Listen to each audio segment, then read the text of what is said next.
Drama Pachinko diadaptasi dari novel yang berjudul yang sama, yaitu Pachinko. Novel ini ditulis oleh penulis Lee Min-jin sebagai salah satu buku terbaik pada tahun 2017 lalu. Kesuksesan novel tersebut diakui oleh The New York Times. Berlatar cerita pada Perang Dunia Kedua pada tahun 1910, Jepang telah menjajah Korea untuk memperbesar kekaisarannya. Di bawah pemerintahan Jepang, banyak orang Korea yang kehilangan kehidupannya yang memaksa mereka untuk meninggalkan tanah airnya sendiri. Tetapi masih banyak keluarga yang masih bertahan dari satu generasi ke generasi selanjutnya. Kisah dibuka pada tahun 1915, Jepang telah menduduki Korea. Bermula dengan seorang wanita yang datang ke Mbah Dukun untuk menceritakan tentang keluarganya yang selalu kehilangan si Jabang Orok. Ketika usianya terbilang sangat singkat, si Orok selalu meninggal dalam beberapa hari saja. Mereka juga selalu berupaya untuk sebisa mungkin tidak lagi kehilangan si Jabang Orok. Tetapi hasilnya tidak memuaskan. Si Orok selalu meninggal, entah itu seorang Orok laki-laki ataupun Orok perempuan. Tak lama, Mbah Dukun pun memberi kabar baik bahwa suatu hari nanti seorang anak akan lahir ke dunia yang akan berkembang sangat pesat. Melalui orok tersebut, keluarganya akan bertahan hidup. Maka dari itu, ia tidak perlu bersedih lagi. Suatu saat nanti akan indah pada waktunya. 9 bulan kemudian, wanita itu melahirkan seorang orok perempuan yang sangat cantik jelita. Mereka berdua menamainya Sunja. Sunja kecil sangatlah aktif, sekecil aktif ya bun. Ia tidak peduli dengan omongan orang lain meski memiliki seorang bapak yang memiliki kekurangan fisik. Ia sangatlah menyayangi lebih dari siapapun. Dan sebaliknya si bapak sangatlah menyayangi dan sangat mencintainya karena ia tidak ingin kehilangan si Jabang Orok untuk kesekian kalinya.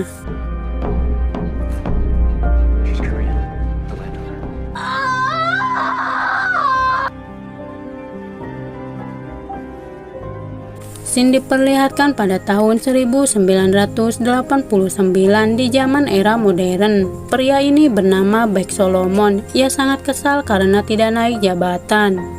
Padahal ia sudah mengabdi kerja selama bertahun-tahun lamanya. Keberuntungan sedang tidak berpihak kepadanya, tetapi ia tidak mudah menyerah begitu saja. Ia bertekad akan mewujudkan impian perusahaannya yang akan membujuk pemilik tanah untuk menjual tanahnya, yang kebanyakan mayoritasnya adalah orang-orang Korea. Solomon sangatlah pintar, ia mahir 3 bahasa, yaitu Jepang, Korea, dan Inggris.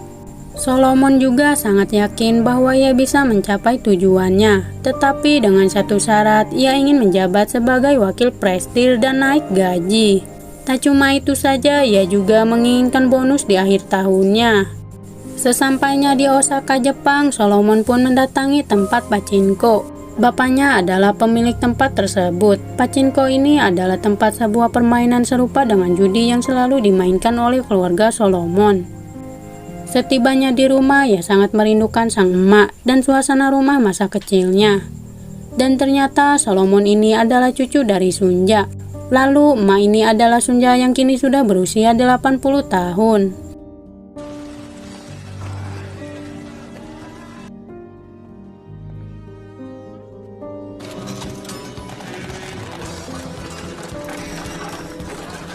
Scene diperlihatkan ke masa kelam Sunja kecil bersama bapaknya. Ia harus patuh terhadap tentara Jepang. Jika mereka salah berkata, akibatnya akan fatal. Si bapak pun berjanji kepada Sunja kecil bahwa ia tidak akan membiarkan kejahatan di dunia ini akan mempengaruhinya. Di tengah dunia yang sangat keras, si bapak pun selalu memanjakan Sunja kecil karena ia adalah anak satu-satunya. Akan tetapi si ibu menegur bapak Sunja karena terlalu memanjakannya, yang akan menghancurkannya jika ia kecewa suatu hari nanti. Keesokan paginya Sunja kecil pergi menangkap ikan untuk makan malam nanti. Si bapak sangat khawatir dengan Sunja kecil yang tidak muncul ke permukaan. Ia juga ikut menahan napas juga seperti Sunja kecil. Ketika di dalam air, si bapak merasakan apa yang sedang Sunja kecil rasakan. Tak lama Sunja kecil berhasil menangkap ikan abalon. Keluarga Sunja merupakan pengelola penginapan bagi pelancong yang sedang berkunjung ke kota Busan. Mereka semua merayakan keberhasilan Sunja kecil menangkap ikan. Namun si ibu sangat khawatir dengan perkataan salah satu bapak-bapak yang sedang menginap di pondoknya yang menjelek-jelekan orang Jepang. Mereka semua bisa dihukum jika ketahuan oleh tentara Jepang.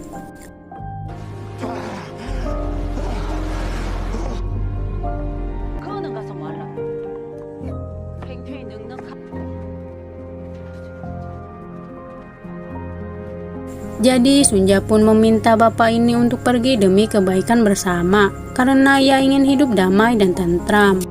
Tak berselang lama rumor tersebut terdengar ke telinga tentara Jepang. Mereka mencoba memperingati keluarga Sunja. Seharusnya mereka itu melaporkan kejadian tersebut jika ingin hidup tentram. Bapak Sunja pun meminta maaf kepada tentara Jepang untuk memberikan kesempatan kedua. Ia berjanji tidak akan menutupinya, lalu akan langsung melapor jika mendengar hal tersebut. Kemudian bapak ini berhasil ditangkap oleh tentara Jepang sampai disaksikan oleh warga kecamatan tentang perbuatannya. Bahkan mereka juga memukulnya yang tidak mau bergerak mengikutinya.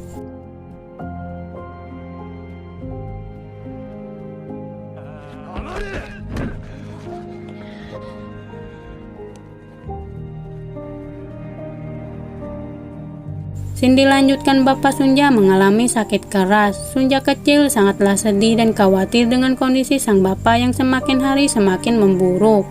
Sampai akhirnya bapak Sunja menghembuskan napas untuk yang terakhir kalinya.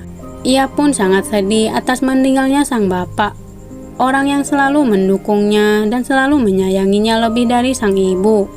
Ia lalu pergi ke laut untuk berendam sambil mengingat kenangan indah bersama sang bapak yang tidak akan pernah menemaninya sampai tumbuh dewasa.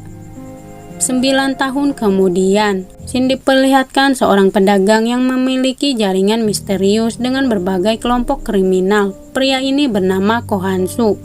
Ia juga seorang makelar pasar ikan. Suatu hari ia tidak sengaja melihat Sunja yang kini beranjak remaja. Hansu terlihat tertarik kepada Sunja sejak kali pertama melihatnya. Tak lama Sunja juga melihat Hansu yang terus menatapnya dari kejauhan.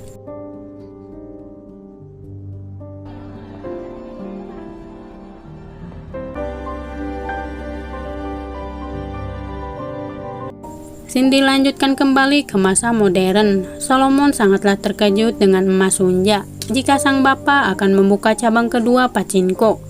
Padahal ia tidak mempunyai cukup uang. Itulah yang membuatnya kaget. Tak berselang lama muncullah Bibi Etsuko yang sangat gembira dengan kedatangan Solomon. Bahkan Solomon pun sampai lupa sedang memasak dengan emas Sunja, sampai makanannya pun tutung. Tidak lama ia pun teringat dengan Hana, teman masa kecilnya yang tidak pernah menghubunginya.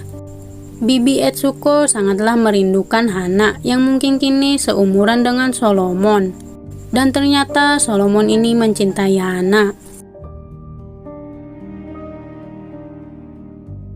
Dibuka dengan Sunja remaja yang mendengar rumor mengenai kehidupan Hansu yang selalu membuang pakaiannya jika sudah kotor.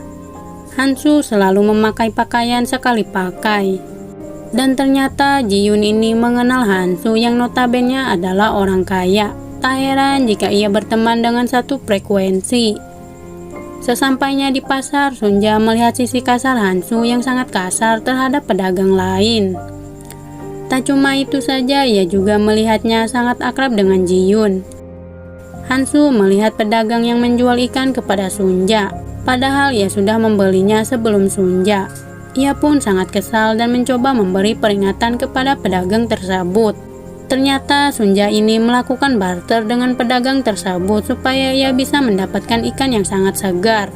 Ia pun mencoba menjelaskannya kepada Hansu bahwa ialah yang salah, bukan pedagang tersebut. Sunja tidak mau bertengkar karena masalah ikan ini. Tidak lama, Hansu pun menyuruh Sunja untuk pergi setelah mendengar penjelasannya. 두 번이나 인사하러 왔었어요. 두 분 손잡고 없습니다. 말해봐.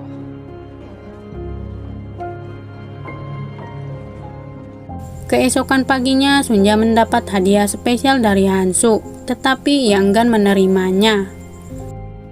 Saat di perjalanan menuju kapal, ia tiba-tiba dihadang oleh orang-orang Jepang yang ingin memperkawasnya. Sunja berusaha berteriak minta tolong. Seketika Hansu pun datang dari arah belakang untuk menyelamatkannya dari orang-orang yang hampir saja memperkawasnya. Hansu berhasil membuatnya ketar-ketir ketakutan dengan perkataan kasar dan kekuasaan yang ia miliki. Hal tersebutlah yang membuat Sunja merasa sangat lega dengan kedatangan Hansu yang menolongnya.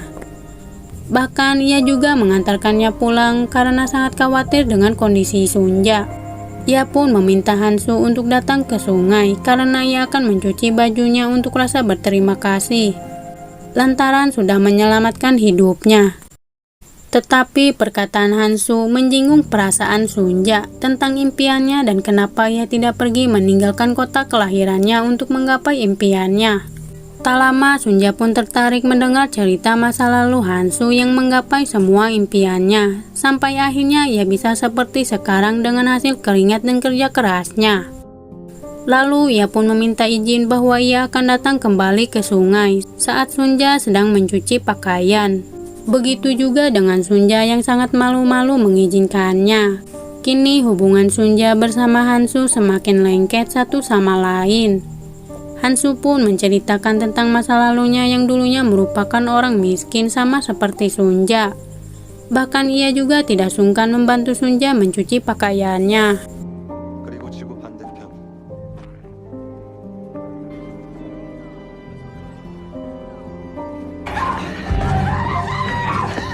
Suatu ketika hujan pun terus mengguyur kota Busan sampai Sunja ini tidak bisa pergi mencuci untuk menemui Hansu. Sunja terus menunggu untuk bisa pergi ke sungai, namun hujan selalu turun beberapa minggu terakhir. Setelah beberapa hari, Sunja pun akhirnya bisa menemui Hansu di sungai. Tetapi Hansu menyuruhnya untuk ikut bersama mencari jamur, karena kini tinggal mereka berdua saja di sungai, tanpa ada siapapun di tengah hutan. Secara tidak langsung, Hansu mencoba mengajak Sunja ini melakukan pusreng di tengah hutan yang sunyi. Tak lama mereka berdua melakukan pusreng, dan tiba-tiba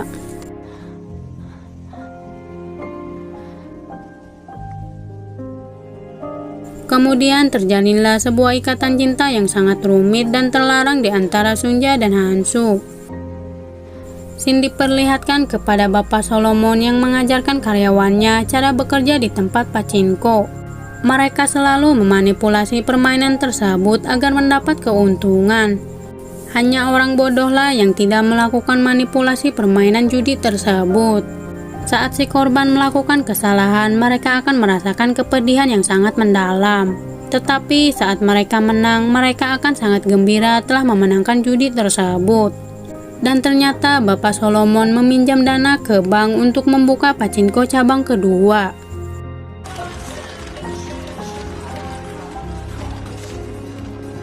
Keesokan paginya, Solomon bersama bosnya mencoba turun langsung ke lapangan untuk tawar-menawar dengan pemilik lahan tersebut. Tapi Solomon mempunyai cara lain untuk mendapatkan hati sang pemilik tanah. Rupanya Solomon membawa semangka yang cukup mahal untuk mendapatkan hati emak ini yang bersikukuh tidak akan menjualnya. Segala cara dan perkataan telah Solomon lakukan untuk emak ini supaya mendatangi kontrak. Namun naas, tidak mudah bagi Solomon untuk mendapatkan tanah tersebut. Ia harus mengakui emak ini bahwa sangat keras kepala tidak ingin menjual tanahnya kepada siapapun. Di satu sisi, emak Sunja harus merawat kakak ipar Kyung-hee yang terbaring lemah di atas ranjang. Setiap harinya, emak Sunja selalu merawatnya dengan sepenuh hati. Suatu ketika Bibi Etsuko dan Bapak Solomon mendapat kabar bahwa Hana tidak ingin ditemukan ataupun kembali pulang ke rumahnya. Pihak polisi telah mengupayakan untuk mencari Hana, dan ternyata Hana saat ini berada di pemandian bordil, bahkan mempunyai pelanggan setia. mungkin semacam seorang pelacur. Mendengar hal tersebut, Bibi Etsuko hanya bisa terdiam dan menangis.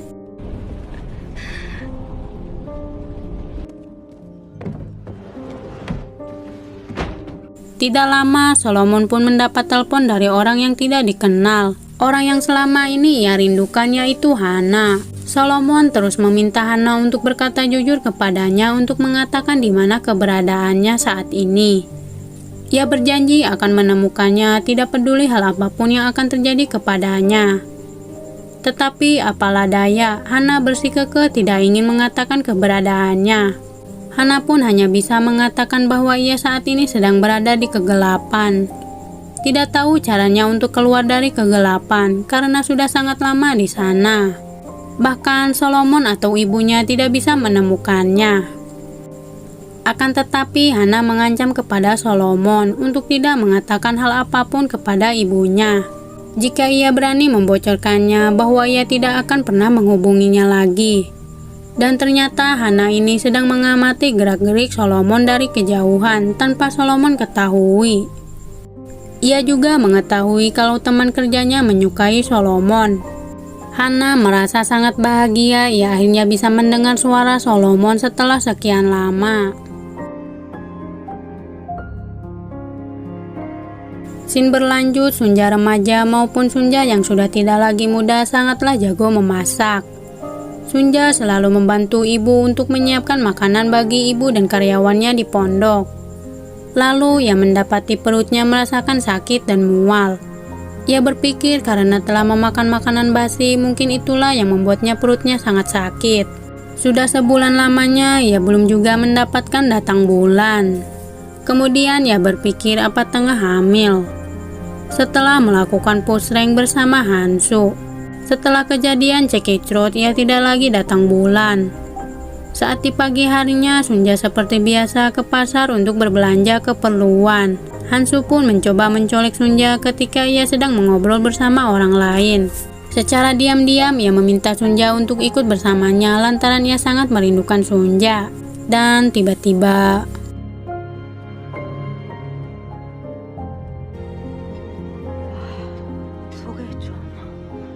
Selama Hansu tidak di pasar, keadaannya menjadi sangat kacau. Padahal dia ini cuma pergi selama seminggu. Menjadi seorang makelar di Busan mempunyai dampak baik bagi para pedagang.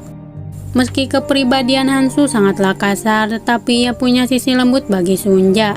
Dari luar berjiwa sangar, tetapi dari hati berjiwa Hello Kitty. Semua orang sangatlah sibuk mengemas barang-barangnya. Sunja ini bersama Hansu curi-curi pandang yang sangat manis. Mereka pun melepas kerinduannya di tempat favorit, yaitu hutan. Dan tiba-tiba...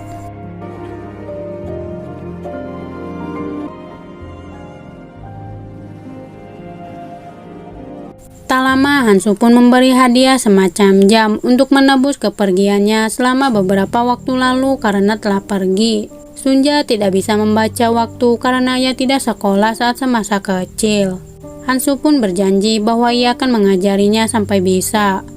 Kemudian Sunja pun berkata jujur bahwa ia tengah mengandung buah cintanya. Hal tersebut membuat Hansu sangat gembira dengan Sunja yang tengah mengandung Hansu Junior. Kendati ingin bertanggung jawab, Hansu ini malah menolak untuk menikahinya. Dan ternyata Hansu ini sudah memiliki seorang istri dan 3 orang anak di Osaka. Meski pernikahan itu adalah perjodohan semata dan tidak mencintainya. Lalu kenapa bisa punya anak? Dusta lah. Mendengar hal tersebut membuat hati Sunja menjadi retak dan hancur seketika. Padahal ia sudah menyerahkan tubuh dan perasaannya kepada orang yang dicintainya. Tapi balasannya sangatlah menyakitkan bagi Sunja saat ia tengah hamil di luar pernikahan. Apa kata orang nantinya? Cinta pertama paling membagongkan. Mirisnya Hansu ini menjelekkan sang bapak yang mempunyai kekurangan. Bahkan melontarkan kata-kata tidak pantas kepada Sunja. Sunja pun langsung pergi meninggalkan Hansu sambil menangis dengan hatinya yang sangat terluka.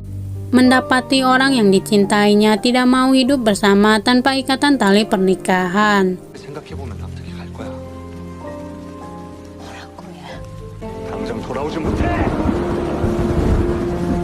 Saat ingin jujur kepada sang ibu, tiba-tiba seorang pria datang bernama Baek Ishak yang langsung pingsan sesampainya di pondok penginapan. Ibu Sunja terus merawat Ishak sampai sadarkan diri. Tabi pun meminta Ibu Sunja untuk melaporkannya saja karena kondisinya sangatlah mengkhawatirkan. Di satu sisi, Sunja hanya bisa menangis meratapi nasibnya yang sangat tragis. Saat di pagi harinya, ia pun akhirnya berkata jujur kepada sang ibu bahwa ia telah hamil di luar pernikahan. Si ibu pun sangat syok, tidak habis pikir dengan kelakuan sang anak yang kelewat batas. Lantas, si ibu pun mencoba membujuk Sunja agar orang yang telah menghamilinya menikahinya. Sunja tidak mengatakan siapa orang yang telah menghamilinya. Sampai berita tersebut terdengar kepada Ishak yang ternyata sudah sadarkan diri. Kini si ibu pun sangatlah sensitif dengan apa yang dilakukan Sunja. Dan ternyata Ishak ini adalah seorang pendeta. Kedatangannya adalah mencari Kyung-hee dan Yosef.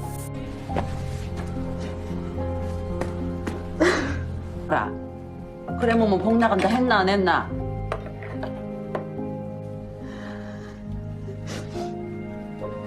Tetapi si ibu sangat khawatir dengan kondisi Ishak yang belum sepenuhnya pulih. Ia pun menyuruh Sunja untuk ikut menemaninya. Di tengah perjalanan, Sunja papasan dengan Hansu yang terlihat sangat cemburu. Tak lama, Ishak pun mengajak Sunja untuk mengisi perutnya terlebih dulu sebelum melanjutkan perjalanannya. Dan ini juga adalah pertama kalinya Sunja datang ke restoran. Ishak pun meminta Sunja untuk ikut berdoa sebelum memakan makanannya. Kemudian Ishak pun mengusulkan saran terhadap Sunja yang sedang mengandung di luar pernikahan. Mungkin Sunja bisa memberikan anak kepada sepasang suami istri yang tidak memiliki anak demi kebaikan Sunja ke depannya. Karena membesarkan anak seorang diri konsekuensinya sangatlah besar, ia bahkan akan dikucilkan oleh orang-orang. Walau seharusnya ia tidak ada di dunia saat ini, meski Sunja harus bekerja banting tulang untuk membesarkannya, ia akan terus berjuang dan mempertahankannya demi si Jabang Orok. Singkat waktu, Ishak pun memutuskan bahwa ia akan bertanggung jawab meski anak itu bukan darah dagingnya.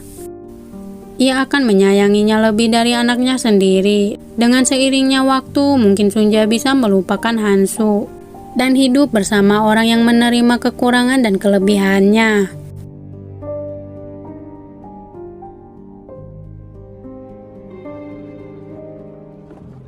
내가 저번에 그 얘기했지.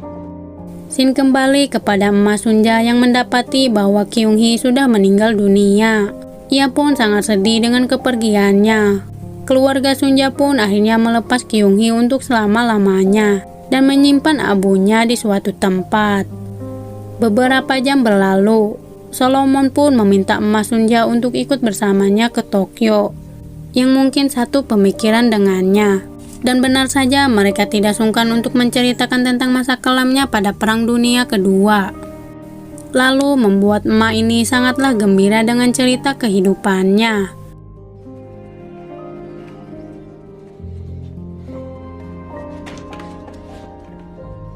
나랑 같이 도쿄 가요. 이거 Tetapi Emas Sunja teringat akan masa kelamnya saat menikah dengan Baek Ishak, yang membuatnya juga sangat sedih akan teringat dengan masakan sang ibu yang sangat enak. Ia juga menceritakan tentang kakak iparnya yang baru saja meninggal dunia. Akan tetapi Solomon sangat kesal dengan perkataan emak pemilik tanah yang menyinggung perasaannya karena tidak bersyukur. Emas Sunja juga meminta Solomon untuk tidak mengusiknya lagi. Tetapi Solomon juga sangat kesal kepada Emas Sunja bahwa pekerjaannya memanglah seperti ini. Ia tidak bisa berbuat apa-apa. それが取引でもいいやろ。俺はこれで飯食ってんねん。무슨 나쁜 짓을 하는 것처럼 말씀하시니까요. Sesampainya di kantor, Hana kembali menghubunginya. Hana meminta Solomon untuk berkata bahwa ia sangat merindukannya. Solomon ingin sekali bertemu dengan Hana karena ia ingin berbagi kebahagiaan bahwa semua impiannya sudah terwujud. Namun Hana terus menolaknya untuk bertemu secara langsung. Solomon juga sangat mengkhawatirkan keadaan Hana yang mungkin saat ini terdengar sangat sakit. Lalu Solomon pun dipanggil bosnya untuk melakukan pesta dengan keberhasilan usahanya. Get out here and celebrate.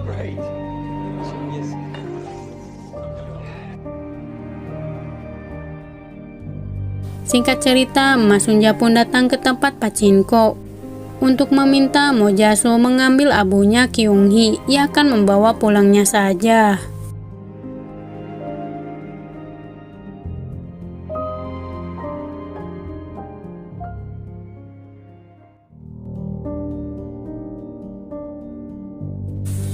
Scene pun dibuka dengan Hansu bertemu dengan Isak, calon suami Sunja. Rupanya Hansu telah mengetahui kabar mengenai pernikahan Sunja yang akan dilaksanakan dalam beberapa hari lagi.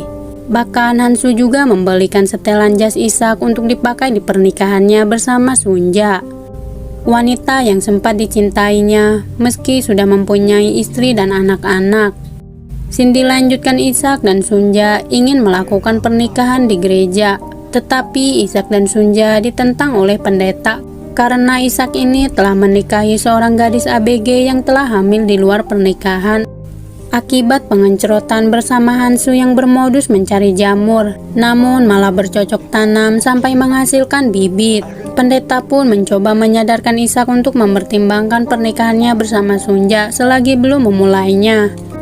Isak harus menanggung konsekuensinya yang dimana wanita hamil di luar pernikahan adalah dosa besar. Tetapi Isak bersikukuh akan tetap menikahi Sunja meski si Jabang Orok bukanlah darah dagingnya sendiri. Ia akan bertanggung jawab atas kebaikan yang keluarga Sunja berikan kepadanya. Isak ingin membalas budi kepada keluarga Sunja karena telah menolong hidupnya. 존중하는 법을 가르쳐 주옵소서. 남들 눈에 어떻게 비춰지는가는 중요한 겁니다.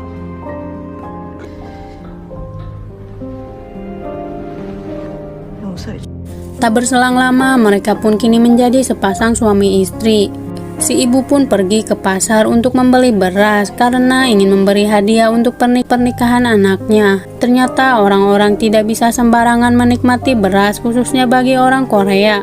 Mereka tidak bisa mendapatkan seenaknya beras dengan mudah, sehingga masyarakat Korea hanya bisa memakan biji-bijian untuk mengganti beras. Hanya orang Jepanglah yang dapat menikmati beras, sehingga harga beras sangatlah mahal serta lebih berharga dari emas.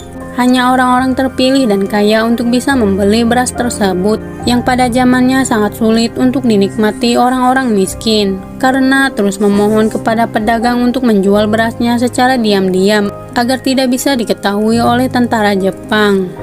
Alhasil si ibu pun mendapatkan beras yang diinginkannya walau hanya 3 mangkok saja. Dengan sangat penuh hati-hati, si ibu mencuci beras yang sangat berharga lebih dari emas itu untuk menyajikan makanan yang terakhir kalinya kepada Sunja dan Isak karena mereka akan bermigrasi ke Osaka, Jepang untuk waktu yang lama. Hal tersebutlah yang membuat si ibu merasa sedih bahwa ia akan berpisah. 오늘은 쌀 사러 왔습니다.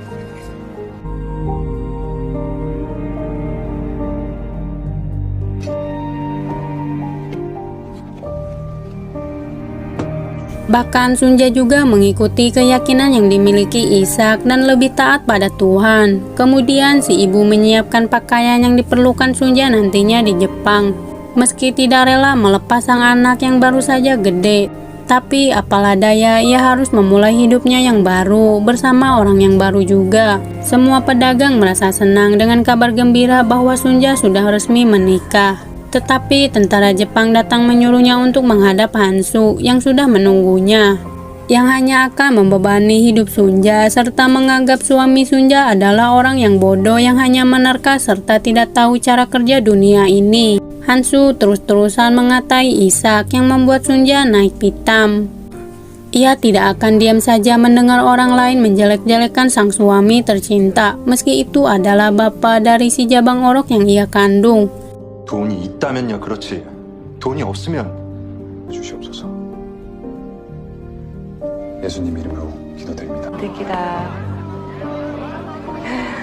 Walau seharusnya Hansu ini melakukan hal yang dilakukan oleh Isak terhadap Sunja, si Hansu pun terus melakukan rayuan-rayuan manis ala fuckboy yang mungkin bisa menggoyahkan kepercayaan Sunja terhadap Isak untuk tidak pergi meninggalkannya yang sedang mengandung buah cintanya bersama-sama. Tetapi Sunja bersikukuh tidak akan termakan bujuk rayuan si Om, serta ia sudah melupakan hubungannya itu, meski ia sebenarnya masih mencintai Hansu.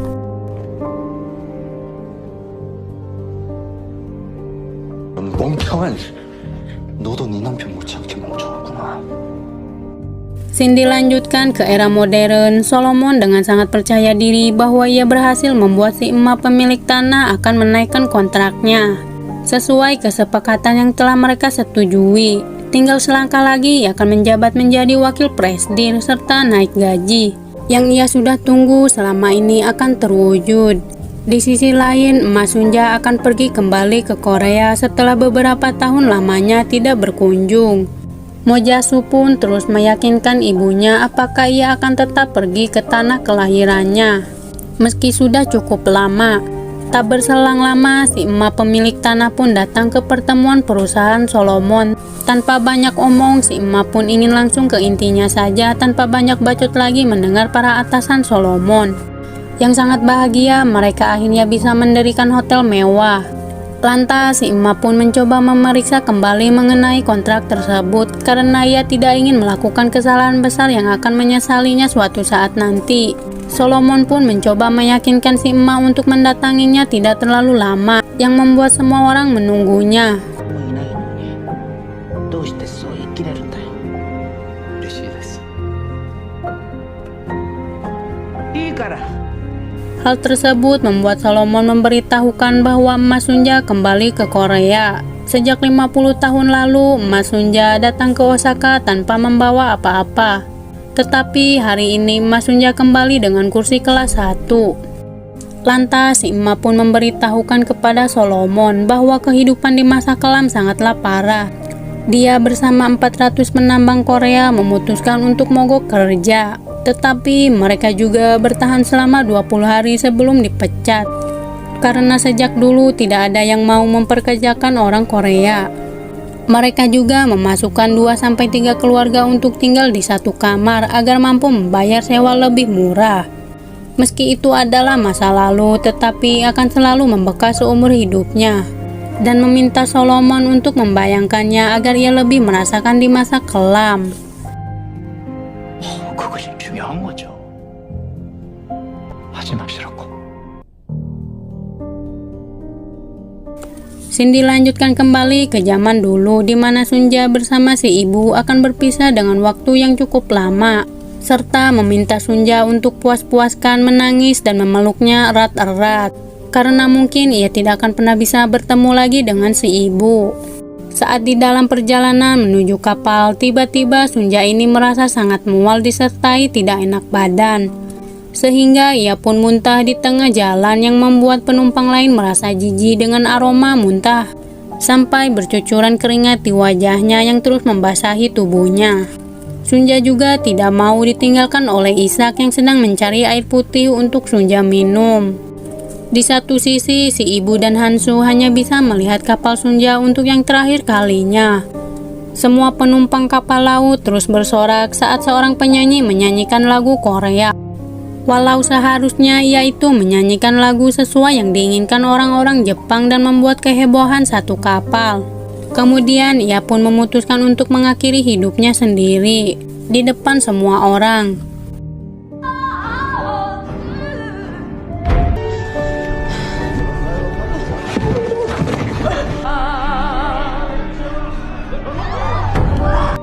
Singkat cerita, Solomon pun meminta si emak untuk tidak menaikkan kontraknya yang membuat si emak cukup bahagia dengan perkataan Solomon. Hal itulah yang membuat semua para atasannya sangat kesal dan marah dengan keputusan Solomon yang membuat malu perusahaannya. Kemudian Solomon pun langsung bergegas pergi meninggalkan tempat tersebut. Dengan sangat cepat ia pun berlari untuk menenangkan dirinya sendiri. Sampai akhirnya ia pun tiba di stasiun bawah tanah dan melihat sekelompok pemuda sedang bernyanyi yang membuat jiwa Solomon bergetar ingin melakukan tarian yang akan melupakan masalah serta beban hidupnya.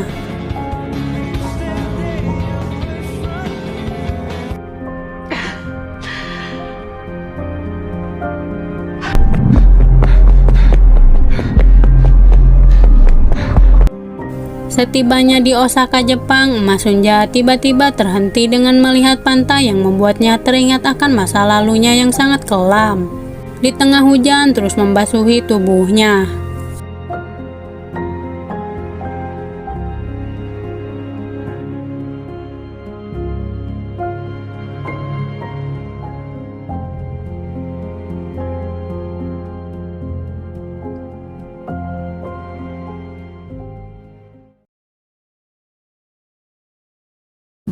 Scene dilanjutkan pada tahun 1931. Sunja bersama Ishak akhirnya tiba di Osaka, Jepang. Mereka menunggu jemputan oleh kakak Ishak yaitu Yosef. Serta ia juga pertama kalinya mengenalkan Sunja pada Yosef.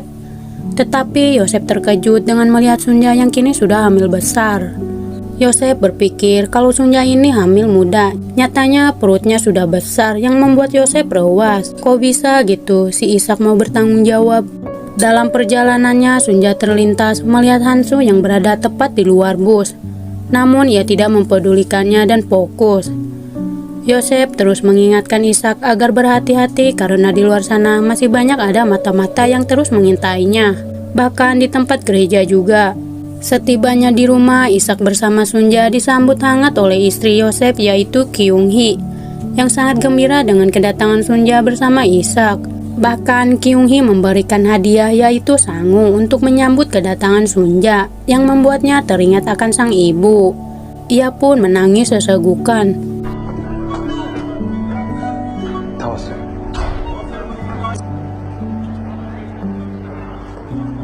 Scene beralih pada tahun 1989 di era modern. Tepatnya Mbak Sunja bersama Mojasu pergi jalan-jalan ke pasar ikan untuk mengobati rasa rindunya saat masih remaja ketika di Busan, yang suka pergi belanja ke pasar ikan, serta mengingat saat ia berumur 7 tahun mampu menangkap ikan abalon yang sangat gede, hingga membeli cumi kering untuk mengobati rasa rindunya terhadap kampung kelahirannya.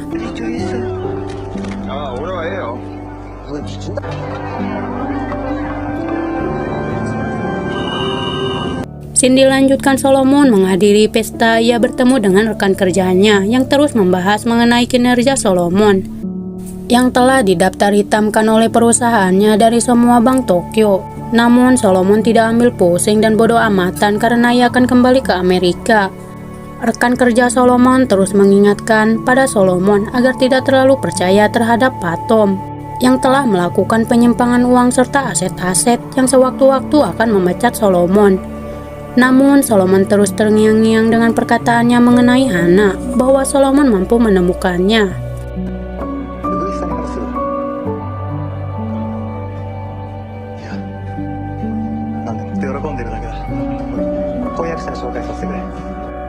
Scene kembali pada tahun 1931. Kyung-hee bersama Yosef tidak setuju dengan pernikahan sang adik. Bahkan Yosef kugurutu dengan jalan pikiran yang diambil sang adik yang telah menikahi gadis hamil duluan. Kyung-hee berusaha meyakinkan Yosef untuk berhenti mengibahnya karena Sunja dan Ishak mendengarkan semua yang mereka bicarakan, yang membuat Sunja ini merasa bersalah karena telah menikahi Ishak. Tapi ia tidak bisa berbuat apa-apa mengenai masalah tersebut. Lantas Ishak pun berusaha untuk meyakinkannya bahwa semua itu akan baik-baik saja. Hanya waktu yang akan menjawabnya, dan meminta Sunja untuk tidak khawatirkan masalah tersebut, bahwa si Jabang Orok sebentar lagi akan lahir, serta akan mendapatkan marga Ishak. Perlahan tapi pasti, Ishak terus mendekati Sunja, sehingga membuat keduanya menjadi sangat dekat satu sama lain. Tiba-tiba,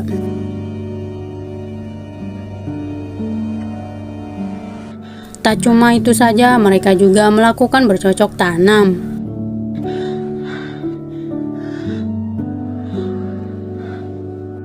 Satu bulan kemudian, Sunja terus kesiangan semenjak ia tinggal di Osaka yang membuat Sunja merasa tidak enakan terhadap Kyung-hee yang selalu beres-beres rumah sendirian. Biasalah, namanya juga pengantin baru. Ia pun membantu Kyung-hee untuk menjemur pakaiannya. Tak berselang lama, tiba-tiba Sunja menangis karena benda yang paling berharganya telah dicuci yang menghilangkan bau tak sedap menjadi hilang. Padahal itu adalah benda satu-satunya yang ia punya untuk terus mengingat sang ibu.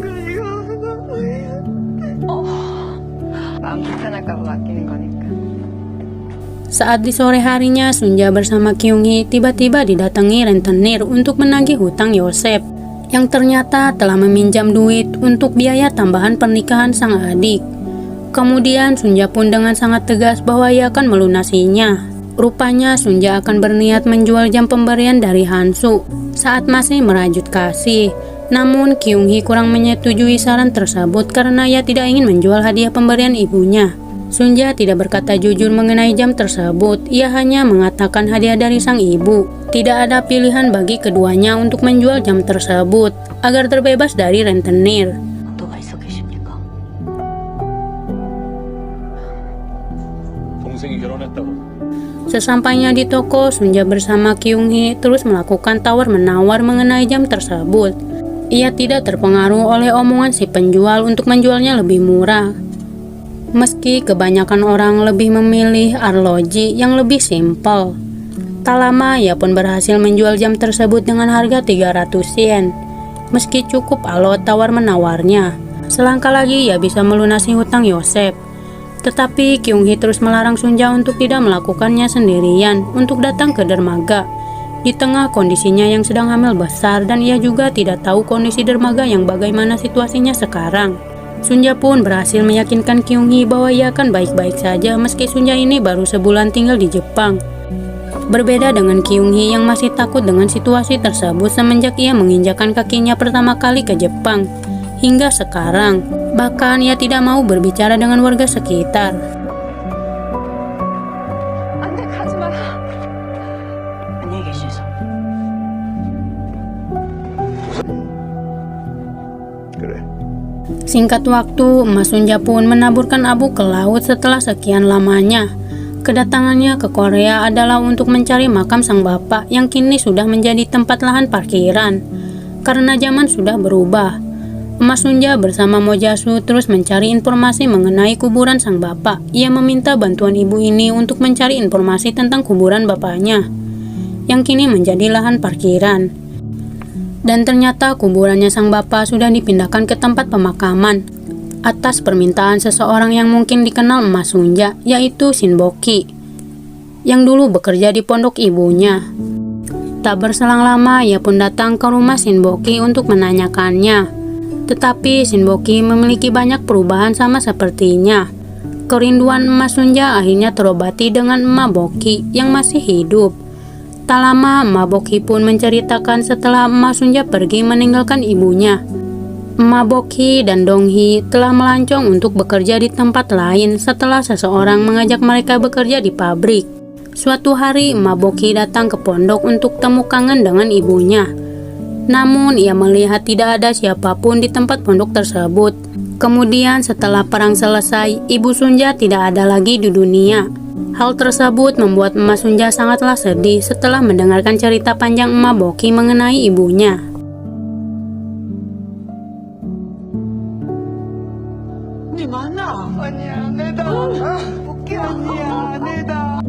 Singkat cerita, Solomon pun mencari Hana di tempat yang dimaksudkan oleh rekan kerjanya. Setelah bertanya-tanya, ia tidak mendapatkan hasil memuaskan mengenai Hana. Namun, dalam pencariannya ia bertemu dengan Pak Haruki, yang dulu adalah sahabat bapaknya. Lantas, Pak Haruki pun mengajak Solomon untuk datang ke rumahnya, serta mengenalkannya pada keluarganya, yang sangat harmonis, hidup sederhana. Ditambah kedatangan Solomon yang membuat mereka semua gembira.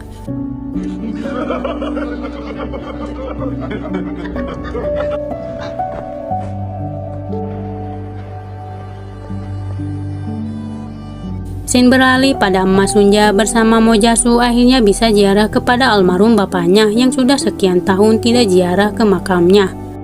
Ketika di malam harinya, Hansu pun mendatangi toko yang telah membeli jam tangannya. Ia kembali membeli jam yang dulu diberikan kepada Sunja yang kini sudah dijual oleh Sunja. Dugaannya memang benar bahwa Hansu berada di negara yang sama tetapi beda tempat. Singkat waktu, Solomon pun akhirnya mengetahui kalau ia sudah resmi dipecat. Tak berselang lama, ia pun mendapatkan telepon kembali dari Hana. Akan tetapi, kali ini Hana meminta pertolongan kepada Solomon untuk membebaskannya dari kegelapan. Namun, jika ia terlambat, maka ia tidak akan melihatnya kembali di dunia ini.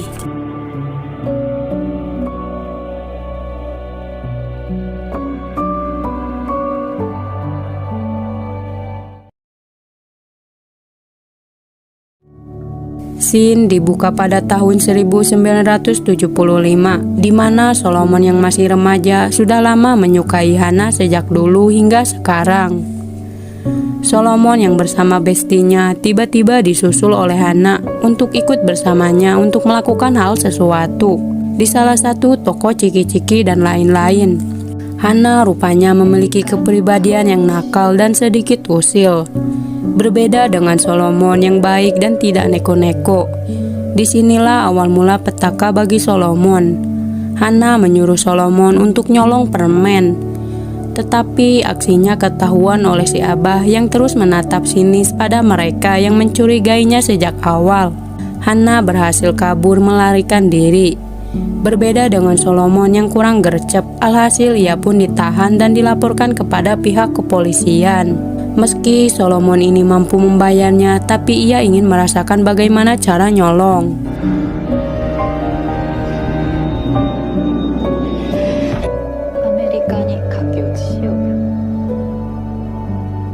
Tak berselang lama, si bapak pun memutuskan untuk mengirim Solomon sekolah ke Amerika karena Hana membawa dampak buruk bagi Solomon dengan sikap Solomon yang nekat nyolong.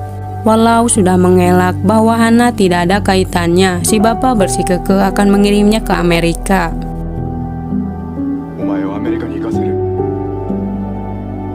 Scene pun beralih pada masa kelam di mana Yosef akhirnya mengetahui kalau Sunja bersama Kyung-hee melunasi hutangnya. Namun bukannya senang karena beban hutangnya sudah lunas, justru ia sangatlah murka dengan sikap Sunja yang melunasi hutangnya. Karena menurut Yosef, ia sangatlah hina karena tidak bisa melunasinya sebagai kepala rumah tangga. Ia terus bertanya kepada Sunja bagaimana Sunja ini bisa mendapatkan jam spesial, sedangkan ibunya seorang janda yang mengelola pondok penginapan.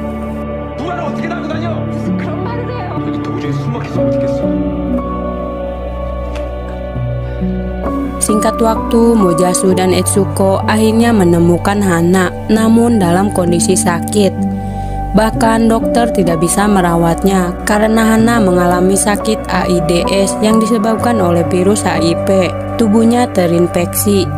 Kalian baca aja sendiri di sini ya. Setelah sekian lama, si ibu akhirnya bisa bertemu dengan Hana meski kondisinya sedang sakit.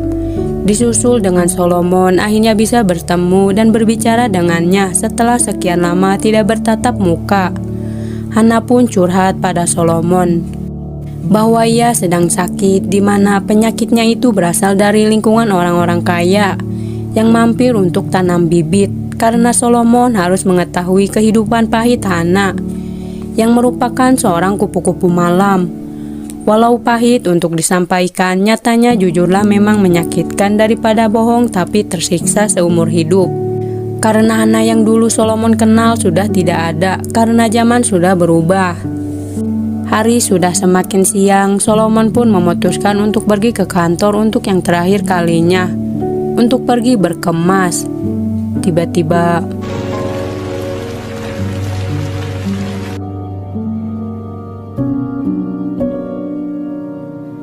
tak lama seorang pria datang yaitu Mamoru Yoshi untuk mengajaknya bekerja sama membuka pachinko di negara luar.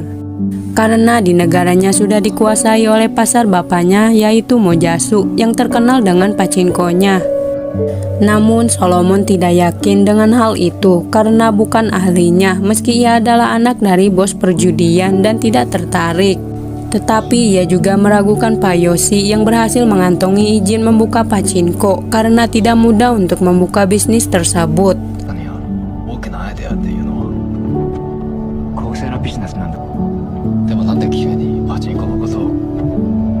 Singkat waktu, Sunja terus merasakan sakit yang sangat mendalam karena ia akan melahirkan sebentar lagi tanpa didampingi oleh Ishak. Lantaran Sunja menyuruhnya untuk mencari Yosef yang keluar rumah marah-marah karena masalah hutang pihutang. Dan benar saja Yosef hampir saja adu jotos dengan warga lain dalam pengaruh alkohol. Ditambah ia juga kesal dengan dirinya sendiri karena tidak menjadi kepala keluarga yang baik.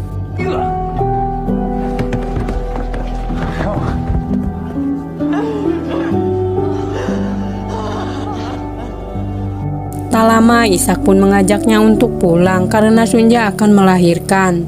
Dalam perjalanannya, Yosef terus menjelek-jelekan Sunja sampai Ishak pun tidak tahan lagi. Ia pun marah terhadap Yosef yang terus menjelekkan istrinya. Ishak menegaskan kalau Sunja adalah penyelamatnya. Mungkin tanpa Sunja, Ishak ini sudah mati. Jadi ia berharap Yosef untuk mengerti karena ia sebentar lagi akan menjadi bapa dari anaknya Sunja.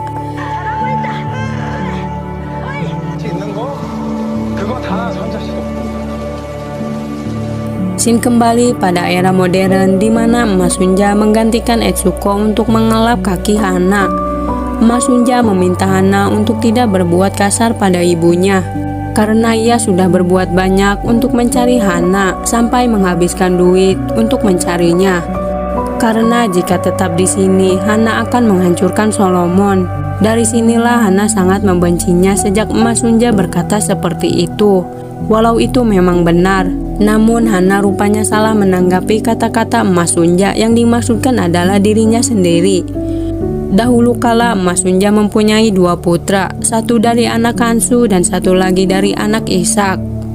Emas Sunja sangatlah menyesali karena ia telah menghancurkan hidupnya, dan kini anak pertama sudah tiada.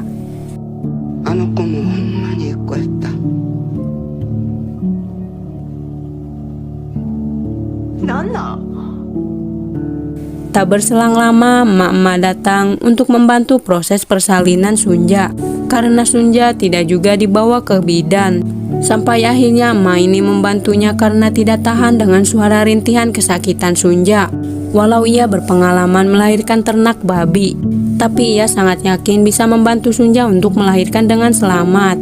Sunja harus berjuang antara hidup dan mati untuk melahirkan anaknya lahir ke dunia. Dengan sekuat tenaga, ia akhirnya bisa melahirkan anaknya ke dunia. Walau tidak didampingi oleh Ishak, tapi dengan bantuan Kyunghi dan emak, si Jabang Orok akhirnya selamat sehat walafiat. Si Orok berjenis laki-laki.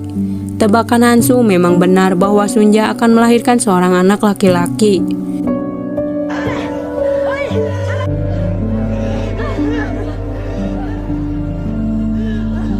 Setibanya di rumah, Ishak dan Yosef sangatlah antusias dengan si Orok sudah lahir ke dunia. Sunja dan Ishak meminta Yosef untuk memberikan nama pada anaknya.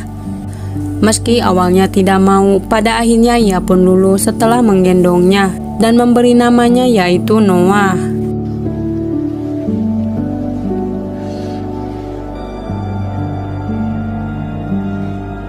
Singkat cerita, Solomon pun menyalahkannya pada Emas Sunja bahwa ia sudah dipecat karena merasa kasihan pada emak pemilik tanah yang membuatnya tidak jadi menjualnya karena lemah. Emas Sunja terus meyakinkan Solomon kalau itu bukan kelemahan ataupun kehancuran, tapi Solomon tidak mempedulikannya. Alhasil Emas Sunja pun curhat, dahulu kala ia bisa saja menjadi kaya raya, tapi ia menolaknya. Sebelum bertemu dengan Abah Ishak, alasannya karena tidak mau hidup terpisah. Satu kehidupan bisa ia ceritakan, tetapi satunya lagi disembunyikan dan memiliki makna tersendiri. Emas Sunja dengan bijak berkata bahwa kesuksesan adalah bagaimana ia mencapai kesuksesan itu.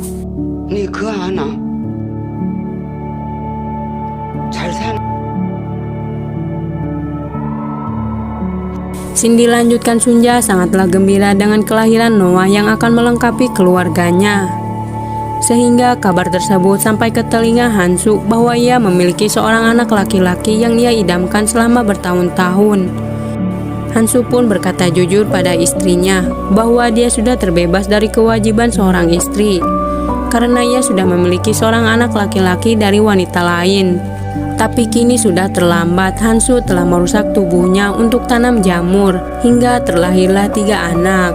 Perkataan istrinya membuat Hansu marah terhadap bagaimana tanggapan sang anak mengenai Hansu.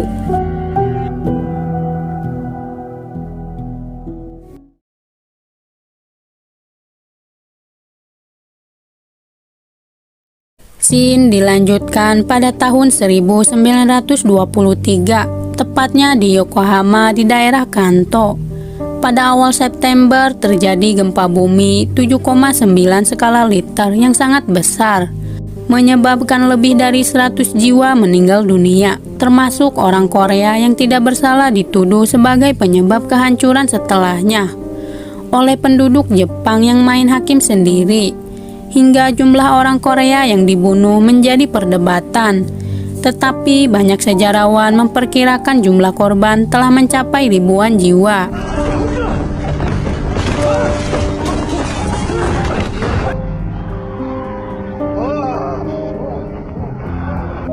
Kali ini kisah akan berfokus pada kehidupan Hansu yang dahulunya merupakan orang miskin. Tetapi Hansu sangatlah bahagia menjalani kehidupan sederhananya bersama orang yang selalu berada di sampingnya, yaitu si bapak yang selalu mendukungnya. Suatu hari si bapak mengenalkan Hansu kepada Tuan Ryochi yang merupakan seorang konglomerat di Jepang. Tuan Ryochi sangatlah dihormati oleh bapak Hansu, sehingga si bapak menceritakan pada Tuan Ryochi, Hansu sangatlah pintar, tak heran ia dihormati oleh keluarga Holmes, bahwa ia sudah menjadi guru les matematika di keluarga konglomerat Amerika karena telah mengajarkan anaknya belajar. Tak cuma mahir matematika saja, Hansu juga mahir bahasa Inggris. Really, mother,父がそんなこと言ったなんて驚きました。 Suatu hari, Andrew menyarankan Hansu untuk ikut bersama keluarganya ke Amerika untuk membantunya belajar lebih giat lagi. Karena Hansu membawa dampak sangat baik bagi kehidupan Andrew untuk masa depannya, sehingga Hansu pun sangatlah bahagia mendengar kabar tersebut. You play the fool, people say you are.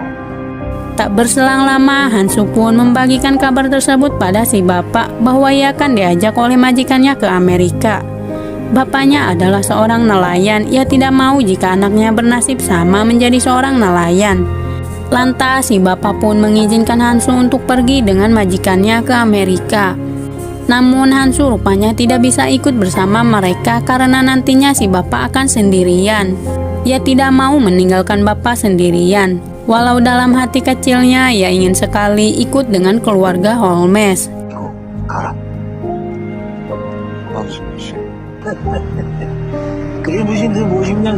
Suatu ketika Hansu menguping pembicaraan bapaknya bersama Tuan Ryochi. Ternyata si bapak telah mencuri uang milik Tuan Ryochi dengan jumlah uang yang tidak sedikit demi membantu wanita yang disukainya. Bapak Hansu nekat untuk membantu wanita ini. Si bapak pun meminta wanita tersebut untuk mengembalikan sisa uangnya yang telah ia berikan, bahwa ia sudah berjanji akan mengembalikan uangnya pada Tuan Ryochi. Namun naas si wanita tidaklah berterima kasih pada bapak Hansu. Rupanya uang tersebut telah diberikan pada temannya, bukan dirinya sendiri yang membutuhkannya. そういう男なの。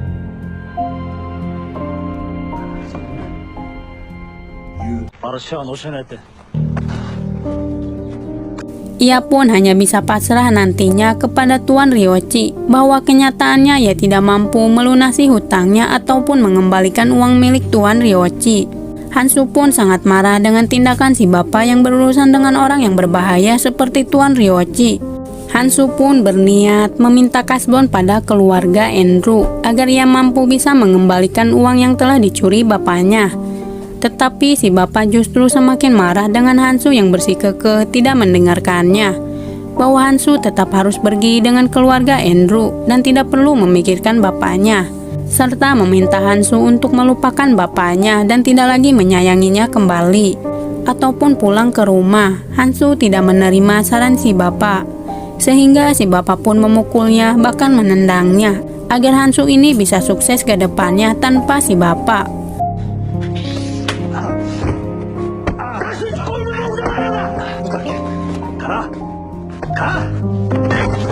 Walau sakit melepas Hansu, ia tidak bisa berbuat apa-apa dengan tekad si bapak.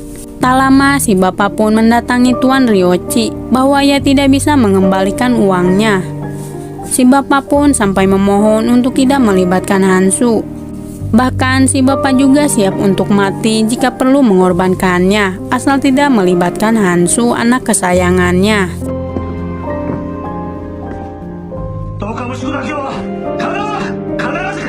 Tak berselang lama, tiba-tiba gempa datang yang membuat semuanya menjadi sangat panik. Hansu pun terhempas sampai tak sadarkan diri. Nasib naas menimpa si bapak, ia tertimpa balok kayu sampai meninggal dunia. Hansu pun tidak kuasa melihat sang bapak sudah mati. Tuan Ryochi pun terus membujuk Hansu untuk keluar dari rumah tersebut, takut terjadi gempa susulan yang lebih besar.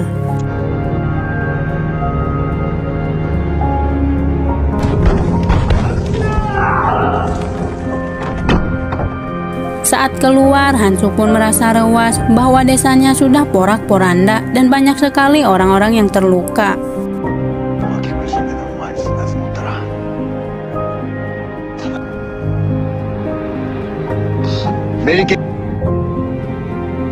Scene dilanjutkan Hansu mendatangi keluarga Andrew untuk ikut serta ke Amerika.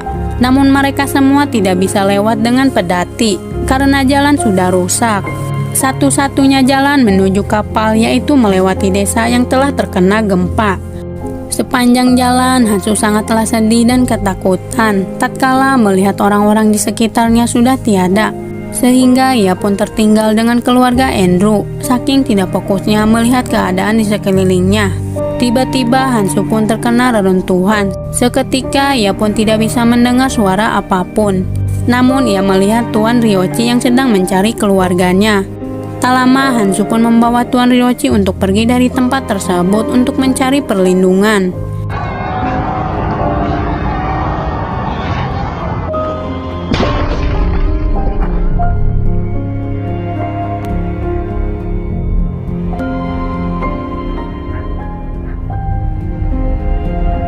Singkat cerita, Hansu pun melihat Andrew dan ibunya telah meninggal dunia.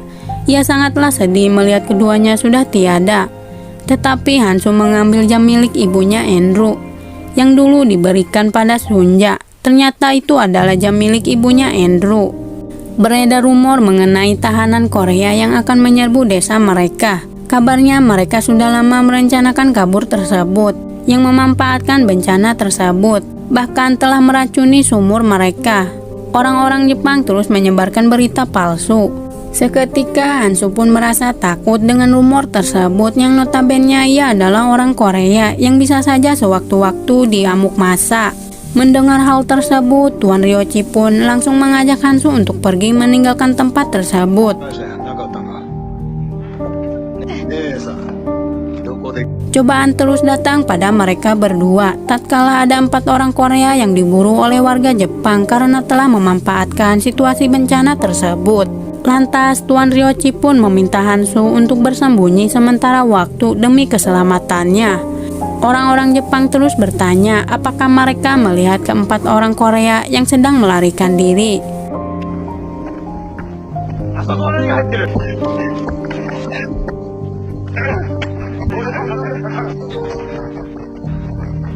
Tak berselang lama, mereka pun menemukan orang Korea di salah satu rumah. Dan mereka semua pun langsung membakarnya secara hidup-hidup. Hansu yang melihat sangatlah sedih dan marah tatkala keluarga jauhnya dibakar secara hidup-hidup. Ingin sekali menyelamatkan mereka, tapi apalah daya, ia tidak bisa berbuat apa-apa melihat langsung momen mengerikan tersebut.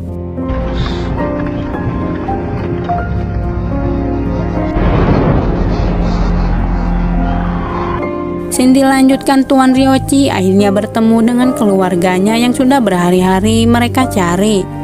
Kemudian Tuan Ryochi pun mengenalkan Hansu pada anak-anaknya. Kini Hansu pun ikut bersama keluarga Tuan Ryochi, serta harus membayarkan hutang bapaknya.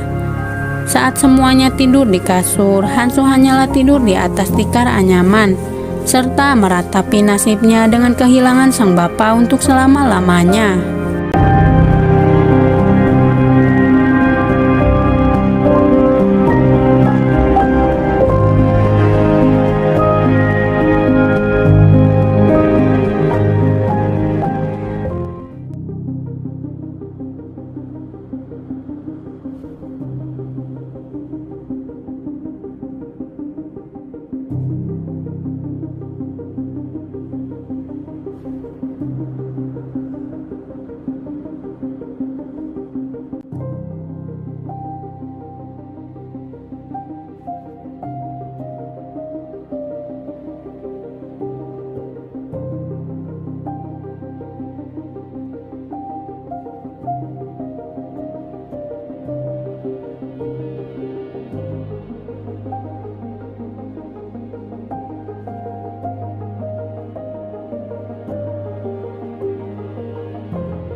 Berikut cerita orang-orang Korea yang tinggal di Jepang.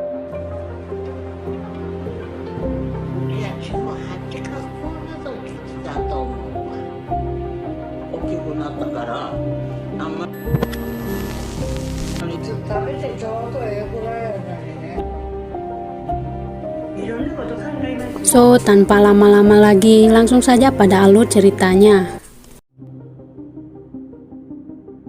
Cerita dimulai pada tahun 1938, tepatnya di Osaka, Jepang. Kini Noah sudah beranjak menjadi anak yang cerdas dan pintar, serta berbakti pada kedua orang tuanya. Noah kini sudah masuk TK.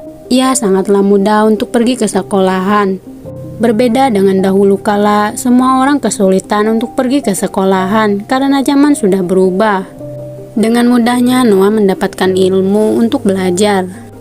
Tak cuma itu saja, Noah juga selalu memberitahu teman sekelasnya untuk tidak menyerah melawan tukang bulbul yang selalu merundungnya setiap hari.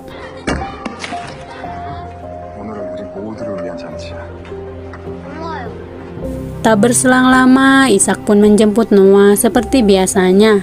Ishak sangatlah menyayangi Noah dan adiknya Mojasu. Sesampainya di rumah, Ishak dan keluarganya merayakan ulang tahun Mojasu yang dihadiri keluarga dan kerabat.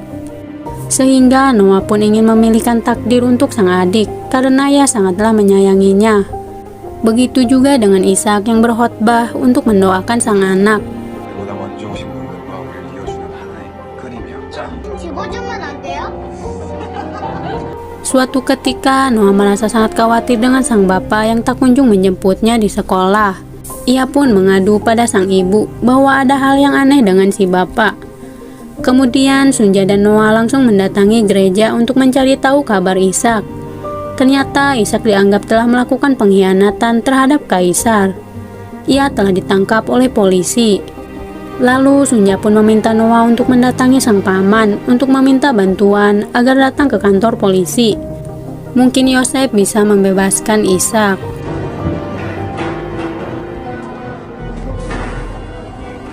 Noah yang sangat pintar, ia mahir dua bahasa, yaitu Jepang dan Korea.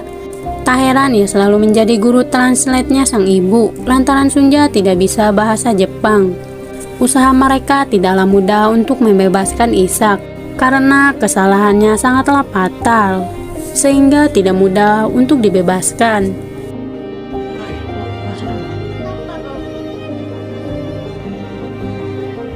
이삭이 왔군요. Kemudian Sunja bersama Noah datang secara diam-diam mendatangi rumah Hasegawa. Selama ini Ishak tidak pernah berkata jujur, walau sudah menjalin tali pernikahan selama 7 tahun. Hal tersebut membuat Sunja bertanya-tanya, cuy. 이삭과 와라바라고 Sunja yang tidak bisa berbahasa Jepang, ia harus mendengarkannya melalui Noah yang sangatlah mahir bertutur kata. Noah terus menjelaskan mengenai Hasegawa yang merupakan seorang profesor dan komunis. Ternyata misi rahasia Ishak dan Hasegawa mempunyai impian yang sama, mengumpulkan para pekerja demi berjuang mendapatkan kedamaian dan upah yang adil.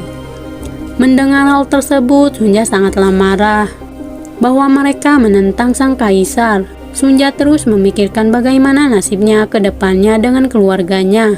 Siapa yang akan memberikan makanan dan baju lebaran, serta THR untuk Noah dan Mojasu, lantaran Ishak ditangkap. 시작한 건 천왕이래. 우리들 생각은 한 번이라도 하긴 한 겁니다. 그가 딸의 너 다내니 Amarah Sunja semakin memuncak tatkala mereka mengatakan alasannya bahwa Ishak melakukannya demi Sunja dan anak-anaknya. Mendengar ucapan Hasegawa, Noah pun langsung marah dengan mereka yang mengatakan bahwa bapaknya tidak akan pernah kembali kepada keluarganya. Scene pun dilanjutkan. Etsuko sangatlah sedih mendengar ucapan dokter bahwa tak lama lagi Hana akan meninggal dunia dengan penyakitnya yang kini semakin parah akibat melakukan pok-pok coy dengan sembarang orang secara berbeda-beda. Fatalnya, ia kini terinfeksi dari orang-orang tersebut.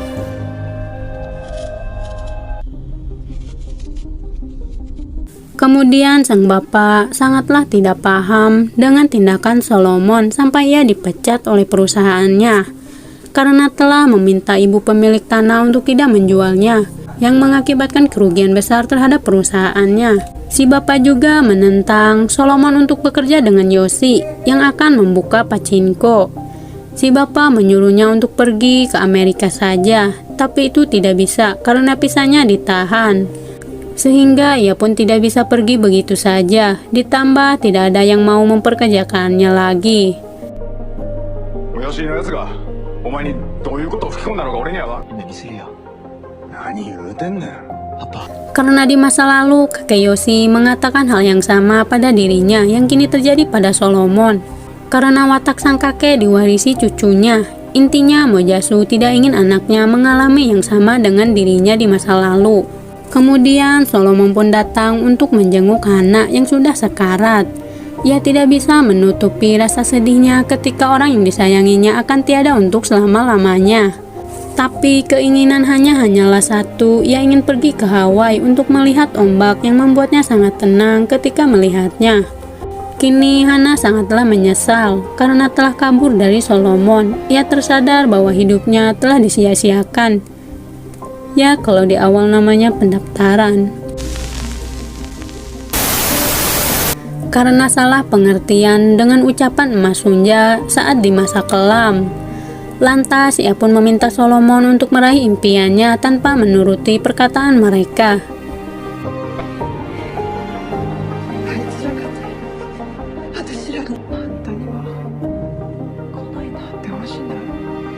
Saat di siang hari, Solomon mendatangi Yosi untuk memintanya segera melakukan negosiasi dengan emak pemilik tanah. Solomon kini penuh dengan ambisius mengejar semua impiannya. Singkat waktu, Mas Sunja sangatlah iba dengan kondisi Hana yang semakin memburuk. Ia meminta Mojasu untuk bijak terhadapnya. Namun Mojasu berkata mengenai Noah bernasib buruk, entah apa yang terjadi padanya di masa lalu. Sampai Mojasu berkata walau menyayangi mereka, belum tentu ia memahami mereka. Seketika Mas Sunja pun langsung terdiam mendengar hal tersebut. Sin pun kembali pada Sunja yang diinterogasi oleh pihak kepolisian dengan keterlibatannya mengenai pengkhianatan pada kaisar, yang kini telah menyeret Ishak. Sin dilanjutkan pada Mojasu dan emas Sunja bahwa ia tidak akan membiarkan Solomon mengalami hal yang sama. Karena sebenarnya Solomon adalah anak yang baik, ia sangatlah percaya hal itu. Setelah dibebaskan, Noah dan Sunja melihat Ishak sedang dikawal untuk masuk ke mobil. Noah terus memanggil bapaknya walau ditahan oleh sang ibu. Ia terus berontak, sehingga ia pun mengejar mobil yang telah membawa bapaknya. Tak lama Sunja pun langsung pingsan setelah mengejar Noah.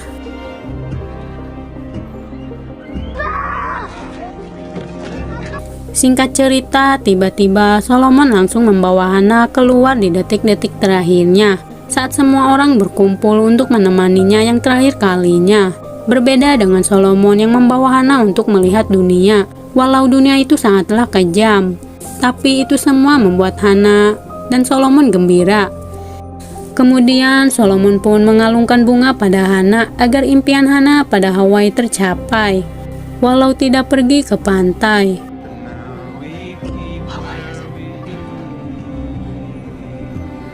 Si ibu pun tidak kuasa menahan air matanya untuk melepas sang anak yang terakhir kalinya.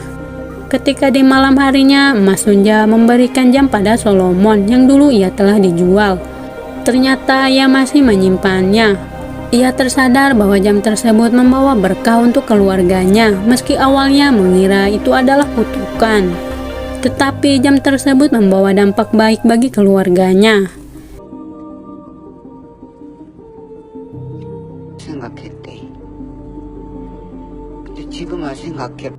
Sin beralih pada emak pemilik tanah mendapat teror dari seseorang dengan membawa 2 ekor anjing sambil menggonggong keras kepadanya. Ketika di pagi harinya, Sunja membuat kimchi untuk dijual agar bisa bertahan hidup. Ditambah Yosef telah dipecat dari pabrik biskuit.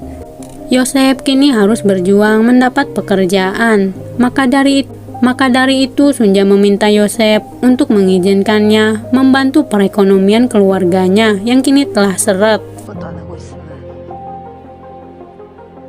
Di satu sisi, Noah didatangi oleh Hansu. Ia mencoba mengobrol dengan Noah yang terlihat murung atas kejadian yang menimpa keluarganya. Noah terpaksa melewati perjalanan yang jauh, karena saat bersama sang bapak, mereka selalu mendengarkan piano ketika di ujung jalan. Sehingga Hansu pun memberi wejangan padanya untuk bertahan dan menjadi orang yang lebih unggul dari semua orang yang ada di sekitarnya. Sampai mereka tak bisa menyangkalnya kemampuan Noah, yang akan dibenci oleh orang-orang tapi tetap dihormati walau membencinya. Serta jangan pernah menengok ke belakang. 무슨 말인지 알아들었어. Singkat cerita, perjalanan Sunja pun tidaklah mudah dengan berjualan kimchi yang sudah difermentasi, yang membuat semua orang tidak ingin membelinya dengan aroma kimchi yang sangat asing bagi orang-orang Jepang. Sunja terus berjalan untuk mendapatkan lapak jualan, karena semua orang terus menolaknya karena aroma tak sedap tersebut. Setelah beberapa jam dagang, akhirnya ada orang yang mau membelinya, walau sempat menyerah karena tidak ada yang mau membeli ataupun menengoknya saja. Tapi ia berhasil menarik perhatian semua orang yang membuat dagangannya pun laku. Film pun tamat.